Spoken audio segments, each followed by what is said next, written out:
Hi, welcome to Draw Tip Tuesday. My name is Koosje Koenen and I'm here to guide you on your creative journey. And today I want to focus a little bit on how to get inspiration. And I don't know about you, but November to me is a tough month. In the Netherlands, there's a lot of gray days, dark days, and I guess it's also to do with the change of seasons, starting to settling into winter. I just don't really love it. And usually I would go into a cafe or something to, enjoy a little bit of warmth and coziness there. But hey, COVID. So there is just some limitations there.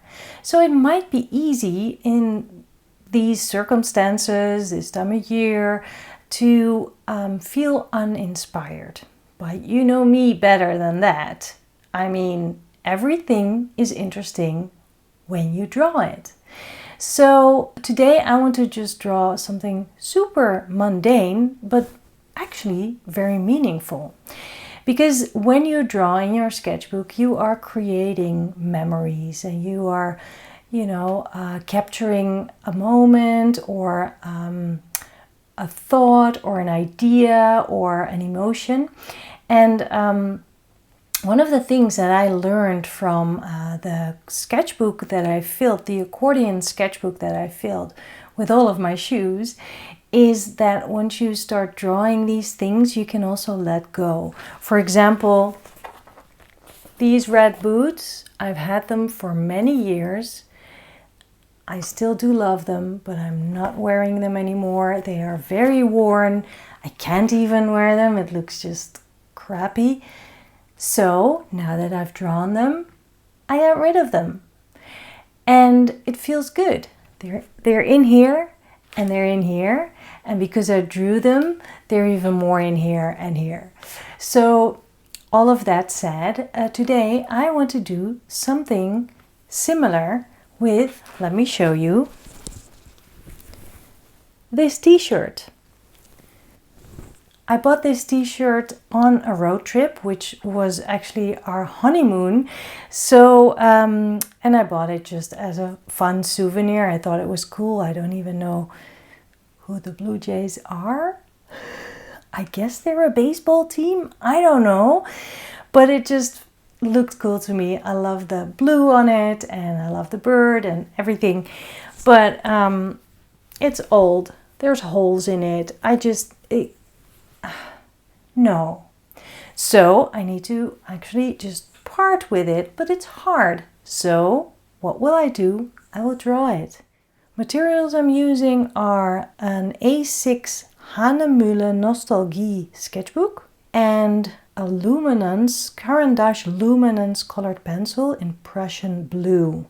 And later on I will also use watercolors, which will be a Cerulean Blue from Daniel Smith. That was quite a long introduction before starting to draw, but I just want you to know that anything can be really interesting in your sketchbook, and that things that might seem very mundane actually are very meaningful. And this souvenir, this t-shirt, I just threw it on the floor and put it down so I can see the logo on the shirt and the shape of the shirt. And there's a lot of wrinkles in there now, folds. The lighting isn't that great because I'm using my lighting to film what I'm doing here. But I'm just going with it and I think it's fine. So first I have drawn the basic main shape of the t-shirt, and it doesn't fit exactly on the page, but I like that it runs off the page. I didn't quite plan it, but this is how things go, and then actually it works out well. And I do want to capture the logo, but it's not about the logo. So I don't want it to be a perfect representation of that logo on the t-shirt. There's folds and creases in there. So I will try to also use that so that I won't be too precious about each letter that I'm drawing and each line that is in that logo. It's okay if it's a little bit wobbly, because then it only shows that it's on a piece of fabric on a shirt. But that doesn't mean that I'm not slowing down to look and see and try to put everything on the right place, in the right proportion. Just slowly working my way through the shapes of the letters and then the shape of that little bird's head. And the strange thing is, I never really noticed that the bird has kind of a mean look. I never noticed until I started drawing. And there you go again. When you draw, you really need to look. And once you look, you start to see so much more. Now I'm focusing on the shadows, and this is a question that I get sometimes about how to draw fabric. And you know, I never really have a good answer to that because fabric is just like everything else. There's shape and there's light and dark. And if you focus on the lights and the darks, you can actually create all those shapes that are creases and folds, and by doing that bit by bit you are drawing fabric. I'm also adding the shadow underneath the t-shirt on the floor, which is just a little bit of shadow, but it's dark and I like that. And well, it looks like the t-shirt is even more worn and torn than it is in real life with all these folds and dark shadows on it, but I actually really like it. Just to capture the memory of this t-shirt, I am going to add a little bit of writing, just a few notes. And while I think about these notes, I add a little bit more shading. And the writing actually is really part of the process of letting go. It's pretty much a therapeutic thing going on here. I like how it turned out, but I do think it needs a little bit of blue in the logo, just to give that more of a pop. And maybe I should have chosen a gray pencil in the first place, because now everything is blue.